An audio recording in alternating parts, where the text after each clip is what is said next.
அனைவருக்கும் வணக்கம். என்னோட பேர் பொற்செல்வி. நான் இன்னைக்கு என்ன நடத்த போறேன் அப்படின்னா, தமிழக கலைகள், தமிழர் வளர்த்த அழகு கலைகள். கலை இலக்கியம் என்பது ஒரு வகையான கலைதான். கலை என்றால் சொல்லுகின்ற அல்லது சொல்ல விரும்புகின்ற செய்திகளை அழகும் நேர்த்தியும் பட சொல்வதுதான் கலை. கலையோட பண்பு என்ன பார்த்தீங்கன்னா, காண்பார் கேட்போர் அல்லது படிப்போர் மனதில் சுவைப்படவும் அவர்கள் மனம் கொள்ளுமாறு அவர்கள் சிந்தனையில் அல்லது உணர்வில் ஓரளவாவது அசைவையும் தாக்கத்தையும் ஏற்படுத்த வேண்டும். அதான் கலையோட உண்மையான பண்பு. மேலும் மேலும் காணுமாறும் கேட்குமாறும் படிக்குமாறும் ஒரு ஆர்வத்தை தூண்டுவது படைப்பாற்றலின் பண்பு சொல்லலாம். அடுத்தது கலைகள். கலைகள் மொத்தம் 64 என்று பழந்தமிழர்கள் வகுத்து வச்சிருக்காங்க. அதுல நுண்கலை பயன்கலைன்னு சொல்றாங்க. கலைகள் பல வகையா இருந்தாலும் அந்த கலைகளை நுண்கலை, பயன்கலை, பருண்மை கலை, கவிக்கலை, நிகழ்த்துக்கலை என வகைப்படுத்துறாங்க. அதுல முதல்ல பாத்தீங்கன்னா நுண்கலை, நுண்மையான உறுப்புகளையும் நுண்ணிய திறன்களையும் நுண்ணிய உணர்வுகளையும் கொண்டது நுண்கலை. அதற்கு எடுத்துக்காட்டு என்னென்னா கவிதை, இசை, ஆடல், ஓவியம் முதலியன சொல்லலாம். அடுத்ததாக பயன்கலை. பயன்கலை முக்கிய நோக்கமாக கொண்டது பயன்கலை. இலக்கியமும் அதனோட அடங்கும். மேலும் பாத்தீங்கன்னா கட்டிடக்கலை, அண்மையில் தோன்றிய திரைப்பட கலை முதலியன பயன்கலைகள் அப்படின்னு சொல்றாங்க. அடுத்தது பொருண்மை கலை. பொருண்மை கலை என்பது பருப்பொருளாலான ஊடு பொருட்களை கொண்டு அமைவது. கட்டிடக்கலை, சிற்பக்கலை அதெல்லாமே பொருண்மை கலை அப்படின்னு சொல்லுவாங்க. அடுத்ததாக பாத்தீங்கன்னா கவின்கலை. ஓவியம், ஒப்பனை முதலிய கலைகள் கவின்கலைகள் ஆகும். அதாவது அழகான தோற்றத்தை நோக்கமாக கொண்டு அமைவதுதான் கவின்கலை. அடுத்தது நிகழ்த்துக்கலை. நிகழ்த்துக்கலை என்பது பார்வையாளர்கள் மத்தியில் இருந்து நிகழ்த்தி காட்டப்படும் கலையாகும். ஆடல், கூத்து முதலியவை முக்கியமான நிகழ்த்து கலைகளாகும். இசையும் இவ்வாறு நிகழ்த்தப்படுகின்ற கலையே ஆகும். அடுத்த இசை கலையை நம்ம பார்க்கலாம். இசை அப்படின்னு என்னன்னா, இசைனா ஒழுங்குபடுத்தப்பட்ட, கட்டுப்படுத்தப்பட்ட அப்படின்னு சொல்லுவாங்க. இசைக்குண்டான இலக்கணம். இசை என்ற சொல்லுக்கு இசைய வைப்பது என்று பொருள். மனிதனையும் மற்ற உயிரினங்களையும் இசைய வைக்கின்ற, பணிய வைக்கின்ற ஓர் அருசாதனம் இசை.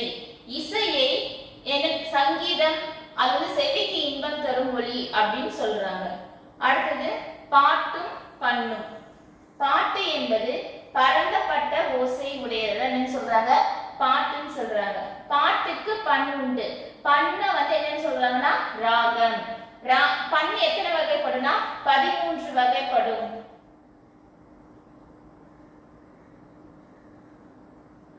பண்ணு எத்தனை வகைப்படும்னா 103 வகைப்படும் என்று பழந்தமிழர் நூல்கள் கூறுகின்றன. அந்த பண்ணும் பாட்டும் எப்படி இருக்கணும் அப்படின்னு சொல்றாங்கன்னா, பருந்தும் நிழலும் போல பாட்டும் பண்ணும் இயைந்து செல்ல வேண்டும் என்பர். பண்ணுக்குரிய அடிப்படை ஸ்வரம் என்றும் கோவை என்றும் கூறுவர். இக்காலத்துல சரிகம பதனி என்ற 7 ஸ்வரங்கள் இருக்கு. அந்த 7 ஸ்வரங்களுக்கான தமிழ்ச்சொல் வடச்சொல் என்னன்னா, சா அப்படின்னா அதற்கு தமிழ்ச்சொல் குரல் சஜ்ஜமம். வடச்சொல் சஜ்ஜமம். ரீனா அதுக்கு உண்டான தமிழ்ச்சொல் துத்தம், வடச்சொல் ரிஷபம்.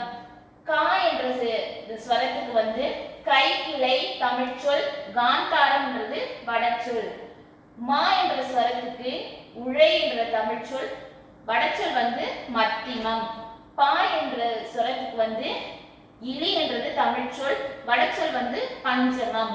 தா என்ற ஸ்வரத்துக்கு விலரி என்பது தமிழ்ச்சொல், தைவதம் என்பது வடச்சொல். நீ என்பதுக்கு தாரம் என்பது தமிழ்ச்சொல், நிசாதம் என்பது வடச்சொல்.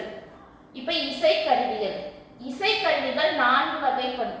என்னென்ன இசைக்கருவிகள் அப்படின்னா, தோல் கருவி, துளைக்கருவி, நரம்பு கருவி, கஞ்சக்கருவி. தோல் கருவி எதெல்லாம் தோல் கருவி அப்படின்னா, மத்தளம், கிளை, முழவு, பேரிகை, உடுக்கை, முரசு, பறை ஆகியன தோற்கருவி கருவிகள் ஆகும். புல்லாங்குழல், சங்கு, கொம்பு ஆகியன துளை கருவிகள் ஆகும். யாழ், வீணை என்பன நரம்பு கருவிகள் ஆகும். பாண்டில், தாளம் என்பன கஞ்ச கருவிகள் ஆகும். கஞ்ச கருவிகள் எதால செய்வாங்கன்னா உலோகத்தால செய்வாங்க. இதுல துளை கருவியான புல்லாங்குழல் அந்த காலத்துல ஆடு மாடு மேய்க்க காட்டுக்குள்ள போனவங்க அங்க இருக்க புல்லாங்குழல்ல வண்டுகள் துளைக்கப்பட்டு அதன் மூலமா காற்று புகுறத பார்த்து புல்லாங்குழல் இசைக்கருவிய உருவாக்குனாங்க அப்படின்னு மயிலை சீனிவேங்கடசாமி தமிழ் வளர்த்த அழகு கலை என்ற நூல்ல குறிப்பிட்டிருக்காரு. புல்லாங்குழல் என்பது புல் என்ற ஒரு வகையாலான மூங்கிலால் செய்யப்படுது. அதுக்கப்புறம் வெண்கலத்தால செய்யறாங்க. சந்தனம், செங்காலி, கருங்காலி போன்ற மரங்களையும் புல்லாங்குழல் செய்யறாங்க. இதுல எது சிறப்பா இருக்குதுன்னு பாத்தீங்கன்னா மூங்கிலால் செய்யக்கூடிய புல்லாங்குழல் தான் மிக சிறப்பா இருக்கு. அடுத்து தோல் கருவியான மத்தளம், சல்லிகை, கரடிகை இதுக்கெல்லாம் ஏன் இந்த பேர் வந்துச்சு அப்படின்னா மத்தளம் என்ற அந்த கருவி மத்து என்ற ஓசையை கொடுக்கறதாலும், சல்லிகை என்ற கருவியை இசைக்கும் போது கல் என்ற ஓசையை கொடுக்கறதாலும், கரடிகையில கரடிக்கு கத்தும் சத்தம் கேட்கறதால அதுக்கு கரடிகை அப்படின்னு சொல்றாங்க. அடுத்த கலைய தமிழர்கள் சிறந்த கலையான கட்டிடக்கலை. கட்டிடக்கலைக்கு புதிய எழுச்சி கொடுத்தவங்கன்னு பாத்தீங்கன்னா பல்லவர்கள் தான். பல்லவர்கள் காலத்தில் தான் கட்டிடக்கலை மிக சிறப்பாகவும் பெருமைக்குரியதாகவும் அமைஞ்சிச்சு. தமிழக கட்டிடக்கலையில் பல்லவர்கள் காலம் புதிய பார்வையை உண்டாக்கியது. அவர்களது கட்டிடக்கலை அமைப்புகள் குடைவரை, கற்றளி மற்றும் கட்டுமான கோவில் என்று 3 விதங்கள் அமைந்திருந்தன. அந்த காலத்துல கட்டிடக்கலை முக்கியமானதுன்னு பாத்தீங்கன்னா கோவில் தான். கோவில் எப்படி கட்டினாங்கன்னா குகை கோயில், கற்றளிகள், கட்டுமான கோவில்கள் கொண்டு கோவில்களை கட்டினாங்க. முதல்ல எடுத்த உடனே நாட்டு கோயில்களை எதை கட்டினாங்கன்னா மரத்தாலதான் நாட்டு கோயில்கள் செய்யப்பட்டன. அதுக்கப்புறம் தான் செங்கல், சுண்ணாம்பு வச்சு கோவில கட்டினாங்க. அதுக்கப்புறம் குகை கோயில், அதாவது பாறையை குடைஞ்சி குகை கோயில்களை அமைச்சாங்க. அதுக்கப்புறம் தான் அதாவது கற்றளி அப்படின்னா கருங்கற்களால் தொடர்ந்து அமைக்கப்பட்ட கட்டிடத்தை தான் என்ன சொல்றாங்கன்னா கற்றளி அப்படின்னு சொல்லுவாங்க. பல்லவர் காலத்துல கற்றளி கட்டிடக்கலை தான் மிக சிறப்பா இருந்துச்சு. இப்ப கோவில் கட்டிடக்கலையில பல்லவர்களுக்கு முன்னாடி யாரு சிறப்பா இருந்தாங்கன்னா செங்கன் ஆண் என்ற சோழவேந்தன் தான் பல்லவர் காலத்திற்கு முன்பே, அதாவது கிபி 600க்கு முன்னர் சிவபெருமானுக்கு 78 கோவில்களை கட்டினான் என்று அறியப்படுகிறது. அது பல்லவர்களுக்கு முன்னாடியும் சோழர்களும் சிறப்பா கட்டிடக்கலையில இருந்தாங்க என்ற செய்தியை நம்மளால அறிஞ்சிக்க முடியுது. பல்லவர்கள் காலத்தில் மலைகளை குடைந்த செய்த குகை கோயில்களும் கற்களை அடுக்கி செய்த கற்கோயில்களும் அமைக்கப்பெற்றன. திருநாவுக்கரசர் என்னும் சமயக்குறவர் தம் காலத்தில் இருந்த கோயில் கட்டிட வகைகளை பற்றி கூறுகிறார். அதாவது சமயக்குறவர்களை ஒருத்தரான திருநாவுக்கரசர் அவர் என்ன சொல்றாருன்னா கட்டிடக்கலையில என்ன விதமான கோவில் கலைகள் இருந்திருக்கு அப்படின்னு வகைப்படுத்துறாரு. என்னென்னா கரக கோயில், அந்த கோவிலோட வடிவமைப்பு எப்படி இருக்கும்னா அந்த விமானம் வட்ட வடிவமான விமானம் இருக்கும். அடுத்தது கோக்குடி கோயில், அந்த வட்டமான விமானத்தின் மேல் கர்ணக்கூடம் இருக்கும். அடுத்து நாழற் கோயில், நாணல் போன்ற அமைப்பு இருக்கும். அடுத்தது இளங்கோவில், இதுக்கு என்னன்னா ஒரு கோவிலை கட்டுறாங்க, அப்படி கட்ட ஆரம்பிக்க போறாங்கன்னா அங்க இருக்க தெய்வத்தை என்ன பண்ணுவாங்கன்னா இந்த இளங்கோயில் கட்டி அதுக்குள்ள வச்சு வழிபடுவாங்க. அதான் பெருங்கோயிலை பழுது பார்க்கும் பொழுது தெய்வ உருவத்தை தற்காலிகமாக வைக்கும் கோவில் தான் என்னது இளங்கோயில். மணிக்கோயில் 6 அல்லது 8 பட்டைகளை சிகரத்தில் கொண்டது. அடுத்ததான் பாத்தீங்கன்னா ஆலக்கோயில், மிக அகன்ற மேற்கூரையை உடைய கோயில் தான் என்ன சொல்றாங்க ஆலக்கோயில்.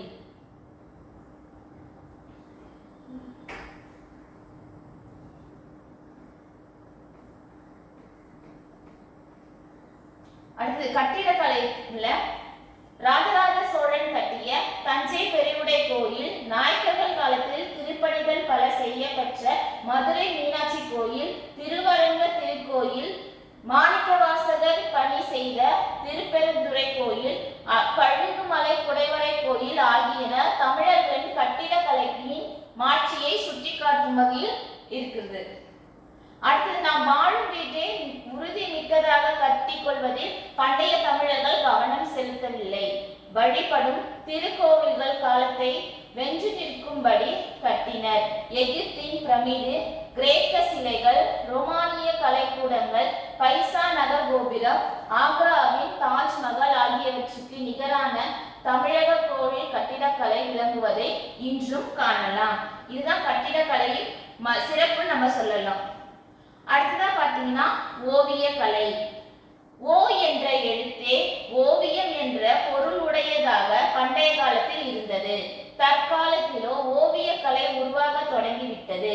மனிதன் குகைகளில் வாழ்ந்த போதே ஓவியம் தீட்டியிருக்கிறான். வேட்டையாடி உணவுப் பொருட்களை தேடிக்கொண்ட காலத்தில் ஓவியம் படைத்திருக்கிறான். தமிழகத்தில் கீழ்வாலை, முத்துப்பட்டி, ஆனைப்பட்டி, வேட்டைக்காரன், பாளையம் ஆகிய ஊர்களில் வேட்டையாடுவதை குறிக்கும் பழமையான பாறை ஓவியங்கள் காணப்படுகின்றன. ஓவியங்கள் தமிழ்நாட்டில் எங்கெல்லாம் ஓவியங்கள் இருக்குன்னு சொல்றாங்க. அடுத்தது, கோவில் சுவர்கள், அரண்மனை பள்ளி அறைகள், கொலு மண்டபங்கள் ஆகிய இடங்களில் வரையப்பெற்ற ஓவியங்கள் இன்னும் தமிழகத்தில் அழியாமல் கிடைக்கின்றன. ஓவியத்திற்கு என்றே தனி இடம் இருந்தது என்பதை சித்திரமாடம் என்ற சொல் வெளிப்படுத்தும். ஓவிய பாவை. பெண்ணின் அழகை ஓவியத்திற்கு ஒப்பிடுவது வழக்கம். ஓவியம் போன்ற பெண் என்றும் ஓவிய பாவை என்றும் பெண் கூறுவர்.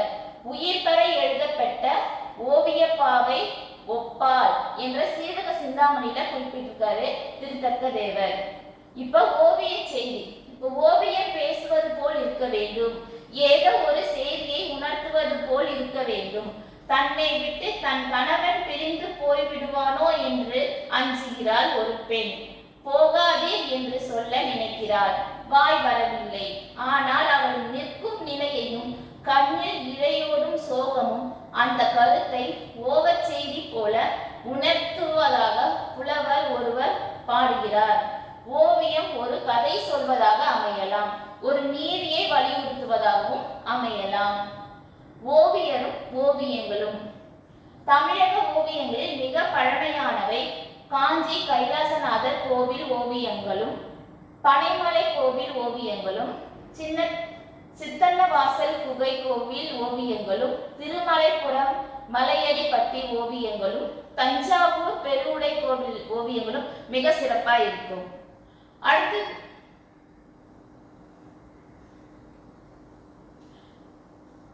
கிபி 600க்கு முற்பட்ட கோவில்கள் செங்கல், மரம், சுண்ணாம்பு ஆகியவற்றால் கட்டப்பட்டவை. அவை அழிந்து போய்விட்டன.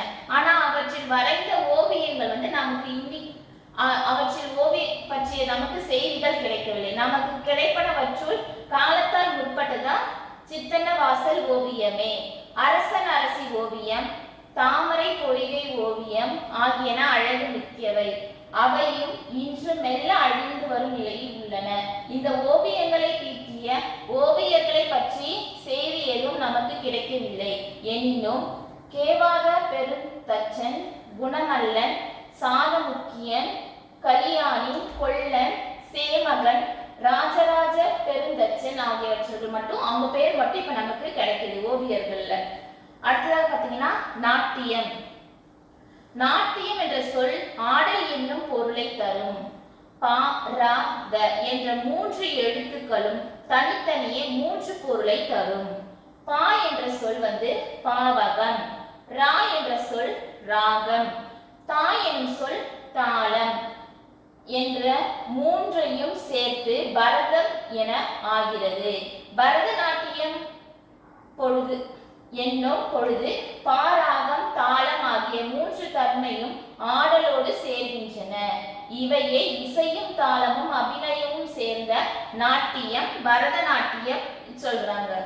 அடுத்து பழமையான கலைகள்ல மிக முக்கியமானதுன்னு பாத்தீங்கன்னா பரதநாட்டியம் தான். பரதநாட்டியம் என்ற சொல் வழக்கு பிற்காலத்தில் வந்தது. ஆனால் இக்கலை வடிவம் மிக பழமையானது. பழந்தமிழ் மக்கள் இக்கலை வடிவத்தை கூத்து என்று அழைத்தனர்.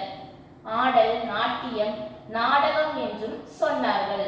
இதை பற்றி சங்க இலக்கியங்கள் பல சுட்டிக்காட்டுகின்றன. கூத்துக்கலையை வாழ்க்கை தொழிலாக கொண்டவர்கள் கூத்தர். அவர் தம் பெண்பாளர் கூத்தியர் அவர்களில் சிலர் விரலியர் என்றும் அழைக்கப்படுவர். இவர்கள் ஆடி பாடி அபிநயங்கள் செய்து பழந்தமிழக மன்னரையும் மக்களையும் மகிழ்வித்தனர். பரிசாக பொன்னும் பொருளும் பெற்று வாழ்ந்தனர். 11 ஆடல் கலைகள் சொல்றாங்க. அதாவது சிலப்பதிகாரத்துல மாதவிக்கு 11 வகை ஆடல் கலையும் தெரியும் அப்படின்றத இளங்கோவடிகள் குறிப்பிட்டிருக்காரு. அதுக்கு அடியாருக்கு நல்லார் சிறப்பா உரை எழுதியிருக்காரு. அதுல பாத்தீங்கன்னா 11 ஆடல் வகைகள். சிலப்பதிகாரத்தில் மொத்தம் 11 வகை நடனங்கள் பற்றி குறிப்பிடுகின்றார். அவற்றில் 6 வகைகள் நின்று கொண்டு ஆடுவனவாகவும் 5 வீழ்ந்தாடுவதாகவும் உள்ளன. அந்த 11 ஆடல்கள் என்னென்ன அப்படின்னா அள்ளியம், கொடுகொட்டி, குடை, குடம், பாண்டுரங்கம், மல்லியம். இந்த 6 பாத்தீங்கன்னா நின்றாடல். அடுத்தது துடி, கடையம், பேடு, மரக்கால், பாவை. இந்த 5ம்னா வீழ்ந்தாடல். அள்ளியம் அப்படின்னா அது யார் ஆடல் அப்படின்னா கண்ணன் யானையின் கொம்பை ஒடித்ததை பாடி ஆடுதல் தான் அள்ளியம். அடுத்தது கொடுகொட்டி, அது சிவன் ஆடக்கூடிய நடனம். முப்புறம் எரித்த போது அதை கண்டு மகிழ்ந்து கை கொட்டியபடி ஆடிய ஆட்டம். இதை கை கொட்டி சேதம் என்றும் கூறுவர். குடைக்கூத்து, முருகன் அசுரரை வென்று ஆடிய நடனம். காவடி ஆட்டத்தின் முன்னோடி என கருதப்படுகிறது. அடுத்தது பாத்தீங்கன்னா குடக்கூத்து, திருமால் தன் பேரனான வாணன் என்பவனை அசுரன் சிறையில் இருந்து மீட்க ஆடிய ஆட்டம் தான். இது கரகாட்டத்தின் முன்னோடி என கருதப்படுகிறது. பாண்டுரங்கம், திருப்புறம் எரித்து சாம்பலாக்கப்பட்ட பிறகு சிவன் ஆடிய ஆட்டம் தான் பாண்டுரங்கம். அடுத்ததாக பாத்தீங்கன்னா மல், கண்ணன் வாணன் என்றும் அரக்கனை மல்லாடிய போது கொன்ற போது ஆடிய ஆட்டம் தான் மல் என்ற ஆட்டம். அடுத்து துடியாடல், முருகன் சூரபத்மனை கொன்று உடுக்கை கொண்டு ஆடிய ஆடல் தான் இந்த துடியாடல். இது எதை கடலை அரங்கமா வச்சு துடியாடல் ஆடியிருக்காரு முருகப்பெருமான். அடுத்ததாக பாத்தீங்கன்னா வீழ்ந்தாடல். வீழ்ந்தாடல்ல கடையம், வாணன் என்னும் அரக்கனின் வயலில் இந்திராணி உழத்தி வடிவத்தோடு ஆடிய உழத்தி கூத்து அல்லது கடை கூத்து என்னன்னு சொல்றாங்க கடையம் அப்படின்னு சொல்றாங்க. அடுத்ததாக பாத்தீங்கன்னா பேடு. பேடுனா காமன் பேடியாகி ஆடிய நடனம் தான் பேடு. அடுத்து மரக்கால், காளி மரக்காலை உழக்கி அசுரர்கள் ஏறிய பாம்பு, தேல் முதலியவற்றை எதிர்த்து ஆடியது என்னது மரக்கால் கூத்து. பாவை, திருமகள் ஆடிய மோகினி ஆட்டம் பாவை கூத்தாகிய பொம்மலாட்டம் என கருதப்படுகிறது. இப்ப இந்த 11 வகையும் நம்ம பார்த்தோம். அடுத்ததா பாத்தீங்கன்னா கலை பிரிவினர்.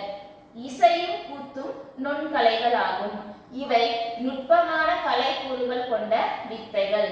எனவே இவை எல்லோராலும் கையாளத்தக்க கலைகள் அல்ல. எல்லாராலும் இந்த கலைகளை மேற்கொள்ள முடியாது. அதில் விருப்பமும் ஈடுபாடும் இருந்தவங்க மட்டும்தான் என்ன பண்ண முடியும், இந்த கலையை மேற்கொள்ள முடியும். பழந்தமிழகத்தில் கலைகளில் நல்ல பயிற்சியும் தேர்ச்சியும் பெற்ற கலை வகுப்பினர் வாழ்ந்தனர். இசைக்கலை வகுப்பினர் இருந்தனர், கூத்துக்கலை வகுப்பினர் இருந்தனர், கவி இசை கலைஞரும் இருந்தனர். அவருக்கவர் தெரிந்த வாழ்க்கை தொழிலாக கொண்டு வாழ்ந்தனர். அந்த காலத்துல இந்த கலையை தான் அவங்க என்ன பண்ணிருந்தாங்க, தொழிலா கொண்டு வாழ்ந்திருந்தாங்க. அடுத்து பழந்தமிழகத்தில் மன்னர்கள் போருக்கு செல்வர், வெற்றி வாங்கை சூடி திரும்புவர். அப்போது எல்லாம் இக்கலைஞர்கள் உடன் இருந்து பாடல்கள் பாடியும் கூத்தாடியும் கருவிகளை இசைத்தும் மகிழ்வர். மன்னனை மகிழ்விக்கும் முக்கியமான பணியை செஞ்சவங்க தான் யாரு, இந்த கலை பிரிவினர். அடுத்தது இந்த கலையோட பயன் என்ன சொல்றாங்கன்னா, மக்களிடையேயும் இக்கலைஞர்களிடையேயும் பெரும் செல்வாக்கு பெற்று இருந்தன. பழந்தமிழர்கள் பாத்தீங்கன்னா இந்த கூத்தர்கள், பாணர்கள் இவங்கெல்லாம் பெரும் செல்வாக்கோட இருந்தாங்க. கலைத்திறனாலும் மக்கள் மனத்துயரங்களை போக்கினர். போருக்கு சென்ற தலைவனை பிரிந்து வாடும் தலைவிக்கு ஆறுதல் தரவும், ஊடியிருக்கும் தலைவனுக்கும் தலைவிக்கும் இடையே தூது செல்லவும் பண்ணோடு பாடிய இவர்கள் கலைத்திறன்கள் உதவின. அடுத்து மன்னரும் மக்களும் இவர்களுக்கு பொன்னும் பொருளும் பரிசாக கொடுத்தனர். அவங்க வாங்கின பொன்னும் பொருளும் அவங்க மட்டும் பயன்படுத்தாம அவங்க உற்றார் உறவினருக்கெல்லாம் கொடுத்து மகிழ்ந்தாங்க இந்த இசைக்கலைஞர்கள். அடுத்து பாணர்கள். பான் பாடினோர் பாணர் என பெயர் பெற்றனர். பான் என்னும் சொல்லின் அடிப்படையாக பிறந்தது முதல் நீண்டதுதான் இந்த பான். இச்சொல் ஆர் என்னும் பலர்பால் நீர் பெற்று பாணர் என்றாகியது. அடுத்து பாடலோட பிரிவு என்ன வகையான பிரிவு இருக்குன்னா, பாணர்கள் இசையில் நல்ல பயிற்சியும் தேர்ச்சியும் பெற்றார்கள். இவர்களில் பல பிரிவினர் உண்டு. இசைப்பாணர், யாழ்ப்பாணர், மண்டைப்பாணர் என்போர் பாணர் வகுப்பை சேர்ந்தவர்கள். வாய்ப்பாட்டு பாடுபவர் இசைப்பாணர், யாழ்கருவியை இசைப்போர் யாழ்ப்பாணர், தோற்கருவியை முழங்குவோர் மண்டைப்பாணர். தமிழகத்தில் பறை என்னும் தோற்கருவிக்கு மண்டை என்ற பெயரும் வழங்கி வந்தது. எனவே பறையடிக்கும் பாணர் மண்டைப்பாணர் எனப்பட்டனர். யாழ்ப்பாணரின் பேரியாழ் என்னும் பெரிய யாழ் கருவி இசைத்தோர் பெரும்பாணர் எனப்பட்டனர். சிறிய யாழ் என்னும் சிறிய யாழ் கருவியை இசைத்தோர் சிறுபாணர் என்றும் அழைக்கப்பட்டனர். பாடினி. பாணரோடு சேர்ந்த அவர்கள் துணைவியரும் பான் பாடுவர், பாட்டிசைப்பர். இவர்களை பாடினி என்று அழைப்பர். பாடினியில் கூத்துக்கலையிலும் வல்லவர்கள்.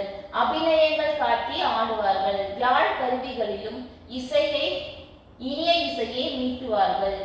பாடினியற்றும் வேறு பெயர்கள், அவங்களோட வேறு பெயர்கள் என்னன்னா, இவர்களுக்கு பான்மகள், விரலி, பாடினி, மதங்கி, பாட்டி, பாடல் மகுடு என பல பெயர்கள் உண்டு. பாடினியின் தன்மை. பாடினி இனிய குரல் வளம் கொண்டவள், மென்மையான அழகுள்ளவள், மயில் போன்ற சாயல் கொண்டவள், அறிவு கூர்மை மிக்கவள். இது போன்ற பல செய்திகளை முடத்தாம கன்னியா பொருணராற்றுப்படை என்னும் நூலில் தருகிறார். அதுல விரலியோட பாதாதி கேச வர்ணனையில அவளை மிக சிறப்பா சொல்லியிருப்பாங்க. கலைஞர்கள். தற்காலத்தில் இசைக்கலைஞர்கள் மக்களால் பெரிதும் பாராட்டு பெறும் சிறப்புடையவர்களாக வாழ்கின்றனர்.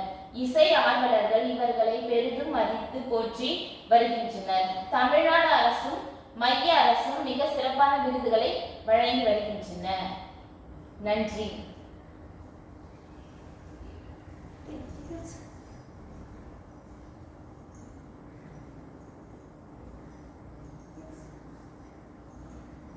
இதுல பாடல்கள் பாத்தீங்கன்னா 10 பாட்டுல பாடல்கள் மிக சிறப்பா சொல்லுவாங்க. அதுதான் சொன்ன மாதிரி பெரிய யாழை வைத்துக் கொண்டிருக்கிறவர்கள் பெரும் பாணர்கள் என்றும், சிறிய யாழை வைத்திருப்பவர்கள் சிறு பாணர் என்றும் அழைக்கப்படுவார்கள்.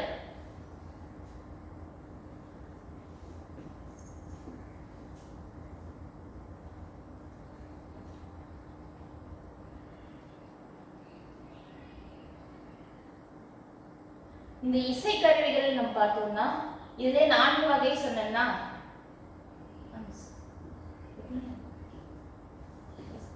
இசைக்கருவிகள் பார்த்தீங்கன்னா 4 வகையான இசைக்கருவிகள் நான் ஏற்கனவே சொல்லியிருக்கேன். அதுல தோல் கருவின்றது நிறைய வகையான இசைக்கருவி.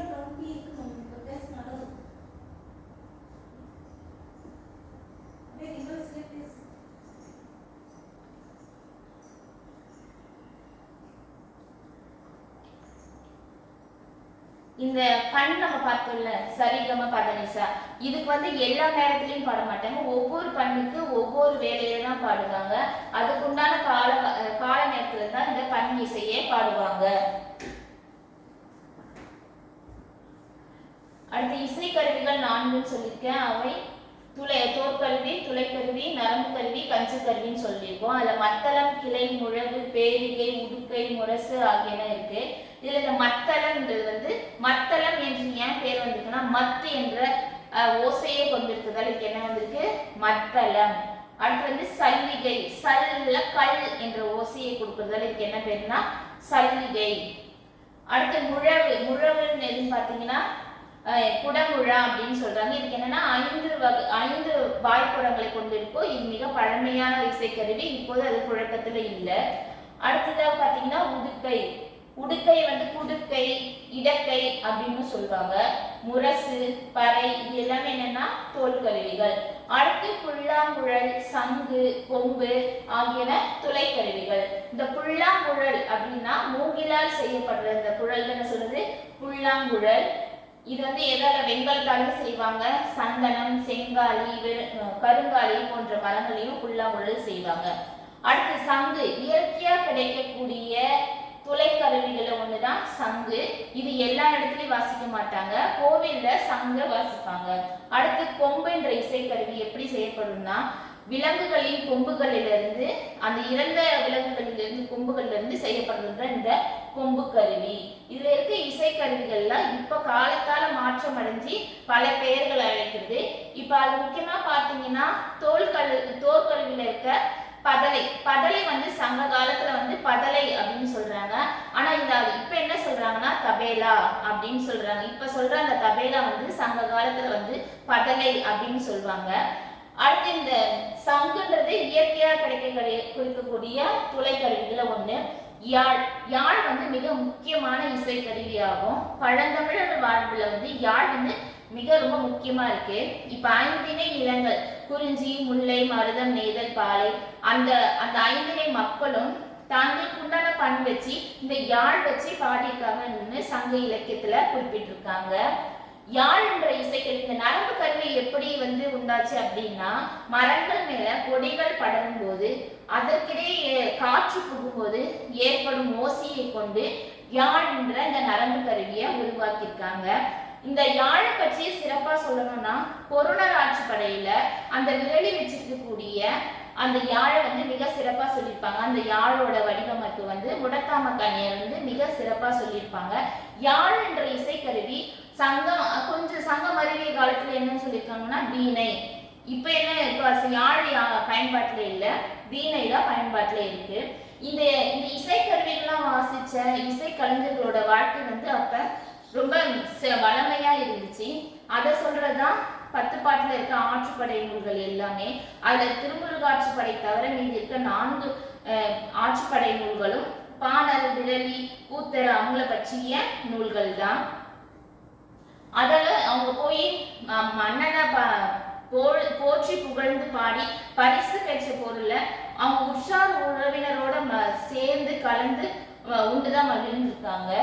இந்த யாழ் வச்சிருக்கவங்க யாழ்ப்பாணர் அப்படின்னு சொல்லுவாங்க. அதுக்கு எடுத்துக்காட்டா பார்த்தீங்கன்னா, இலங்கையில இருக்க யாழ்ப்பாணம் அந்த இடப்பகுதி ஏன் யாழ்ப்பாணம் அப்படி சொல்றாங்கன்னா, யாழை வைத்திருக்கக்கூடிய பாணருக்கு கொடுக்கப்பட்ட இடம்தான் யாழ்ப்பாணம். அதே மாதிரி அப்ப இருந்த பாணர்களோட வாழ்க்கை மிக சிறப்பா இருக்கும். திருவிளையாடல் புராணத்துல பாணபத்திரர் அப்படின்னு ஒருத்தர் இருப்பாரு. அவர் இசையில மிகுந்த திறன் உடையவர். அவருக்காக யாரு சிவபெருமானே பாடியதாக வரலாறுகள் சொல்லுது. அடுத்ததாக பாத்தீங்கன்னா கட்டிடக்கலை. கட்டிடக்கலைன்னு பாத்தீங்கன்னா பழந்தமிழ் கலைகள் மிக முக்கியமான கலை கட்டிடக்கலை தான். அதுல அதை நான் சொன்ன மாதிரி குகை கோயில், கற்றளிகள் என 3 வகையான கோவில்கள் இருந்திருக்கு.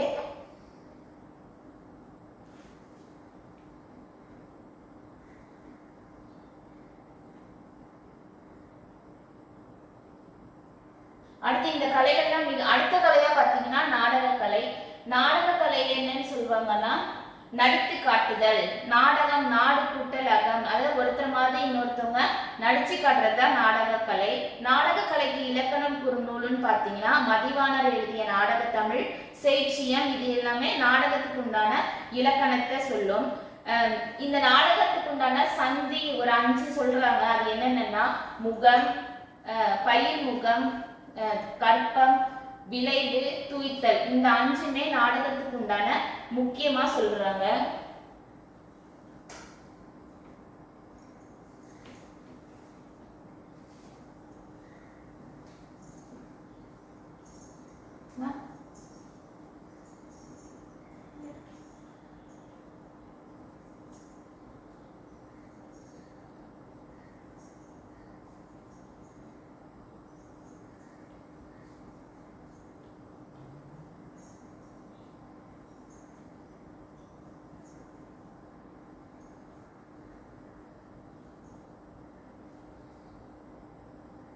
நான் சொன்ன மாதிரி பாணர்கள், பாணர்கள் தான் பண் இசைப்பவங்க பாணர்கள் சொல்றாங்க. இதுல 2 பிரிவினர் 3 பிரிவினர் இருந்திருக்காங்க. இசைப்பாணர், யாழ்ப்பாணர், மண்டைப்பாணர்.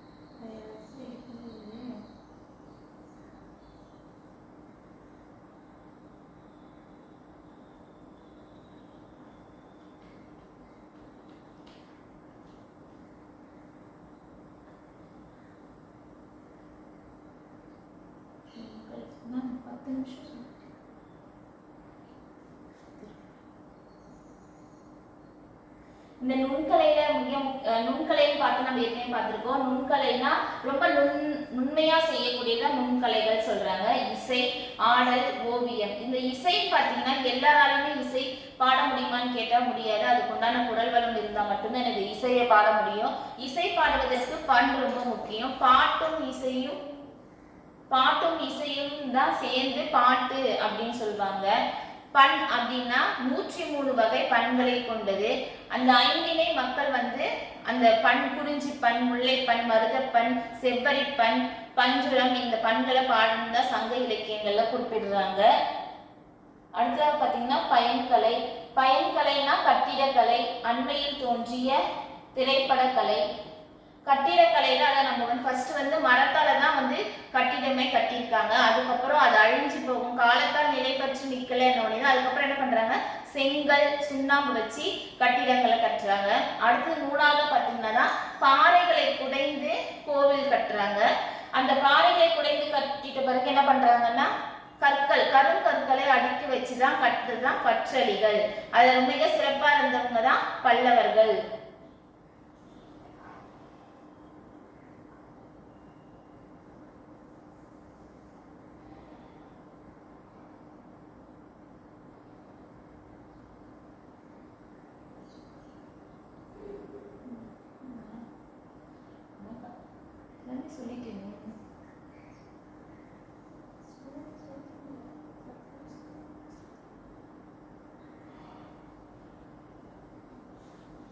கட்டிடக்கலையோட மாட்சின்னு பார்த்தீங்கன்னா ராஜராஜ சோழன் கட்டிய தஞ்சை பெருவுடை கோயில், நாயக்கர் காலத்தில் கட்டிய திருப்பணிகள் பல செய்யப்பெற்ற மதுரை மீனாட்சி கோவில், திருவரங்க திருக்கோவில், மாணிக்க வாசகர் பணி செய்த திருப்பெருந்துறை கோயில், கழுகுமலை குடைவரை கோயில் ஆகியன தமிழர் கட்டிடக்கலைக்கு மாட்சியையும் சுட்டி காட்டி நிற்கின்றன.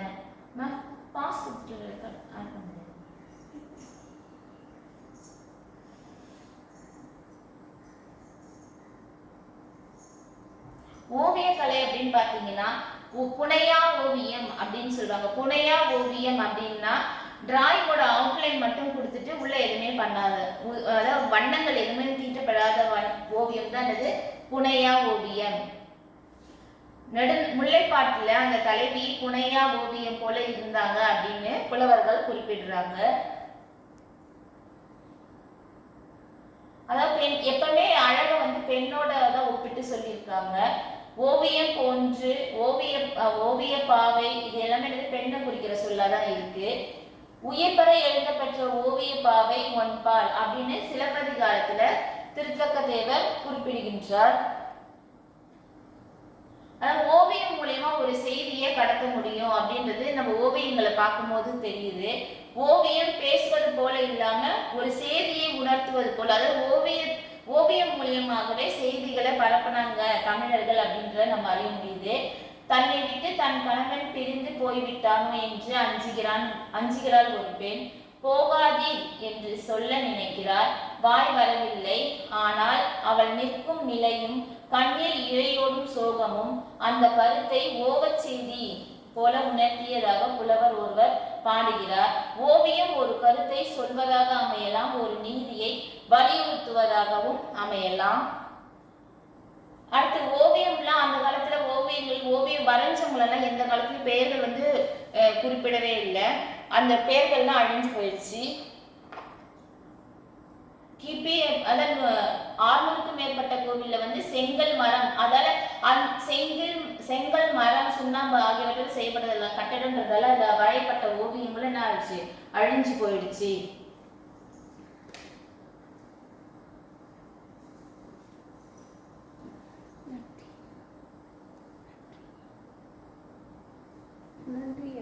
நன்றி நன்றி.